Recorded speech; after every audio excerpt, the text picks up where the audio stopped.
Hey, welcome back. Mike Conn here with the People Lab podcast. And I'm so thankful if you're watching this on Instagram or on YouTube or however you choose to be watching or you're listening to it on the People Lab podcast. We're so glad to jump into 2023 with you. And this is a Motivation Monday podcast, a conversation about communication and culture. We're going to answer the question, how can unclear job responsibilities negatively affect the culture at work? And then what can we do about it?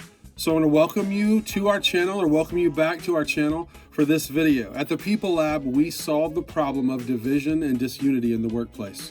We do that by partnering with organizations to move their team members to becoming teammates. And we do that by focusing on 4 key topics: communication and culture, execution and teamwork, leadership and supervision, personal development and growth. And today, as I said, we're answering the question, how can unclear job responsibilities negatively affect the culture at work? Sometimes people don't know exactly what they're supposed to do at their job, and this can be really confusing and can cause lots of problems. For example, you might not know what's expected of you, or you might not be sure how to do your job the best way. This can lead to misunderstandings, miscommunications, and mistakes, which can have a negative impact on the efficiency and the effectiveness of your organization. But having clear job responsibilities is not just about getting things done. It can also have a big impact on the culture of your organization. If team members don't know what's expected of them, they may feel uncertain about their role in the organization and may be less motivated to perform their duties to the best of their ability. This can lead to low morale and can make the work environment or the locker room feel unpleasant. So how can you make sure that you have clear job responsibilities at work and that you're setting clear job responsibilities and expectations at work? Well, we've got 2 things, really. We're boiling it down to 2 things. Number 1, be clear. Make sure the job description are clearly defined and communicated to all the team members. This should include a list of the responsibilities and expectations for each role. We know that the expectations are going to change, the roles are going to change, the duties you're responsible for, they're going to change. So when those things change, don't just leave it to word of mouth.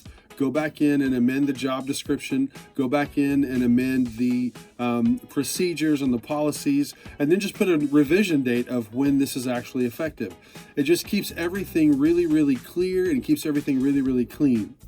Also, it's really difficult if you're going to address these new responsibilities on the review, whether it's a quarterly or year-end review. It's really, really critical. If you're going to hold a team member accountable for something, you must be clear and specific about it in their role of their job responsibilities. This at least reduces the friction when there's a question about performance or underperformance. And one of the fastest ways to destroy the morale of an organization is to hold people accountable to standards that were not clearly communicated. That will create a toxic work environment, and we call it a toxic locker room. The other thing you can do is be consistent. Be consistent in how you manage and evaluate your employees and your team members. Use the same criteria across the board for all the team members and provide regular feedback to help them understand how they're doing and what they're doing good and what they can improve on. We like to do this evaluation with what's right, what's wrong, and what's missing. Or even a little bit more simply put than that, what are you doing good and what do you need to do better? And it just gives us a very clear snapshot of what's actually happening and what you expect as the leader. By following these steps, you can improve the way things work at your organization. And when everyone knows what they're supposed to be doing, it can make the work run a lot more smoothly and a lot more efficiently. So make sure to be clear and be consistent with your job responsibilities and communication, and then you'll be well on your way to cultivating a better work culture for everyone. Listen, I want to thank you for watching this video. If you enjoyed it and want to see more, be sure to hit the subscribe button. We have lots of great content coming your way in 2023, and you won't want to miss it.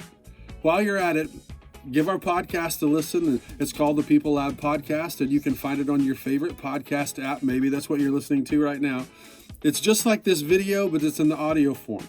And if you have a few minutes, we would love it if you would leave us a rating and give us a review on your favorite podcast app that you listen to. It helps other people find our show, and it lets us know what you think. One last thing. If you don't want to miss out on any of the future content that we have coming, and listen, we've got a lot coming your way. head on over to our website, MikeConnCoaching.com, and join our email list. You'll get updates on new videos, podcasts, plus some extra tips and resources. We've got some courses that are coming out. We've got some group coaching cohorts that are going to be putting together. We've got lots of different things that are coming your way, and this is all to serve you. Our mission is very, very simple. We don't want to just see people. We want to help people feel seen and feel valued. As I said at the top of this video and this podcast, our organization exists to help people feel seen and feel valued. The problem that we solve is division and disunity in the workplace. And we do that by partnering with organizations to move their team members to becoming teammates. And we do that by focusing on the 4 key topics. And today we talked about topic number 1, communication and culture. This is the number 1 thing that we all deal with, and we can all get better. So on this Motivation Monday, we want you to be motivated to take action with your communication. And you can do that by being clear and being consistent. See you next time. Have a great day.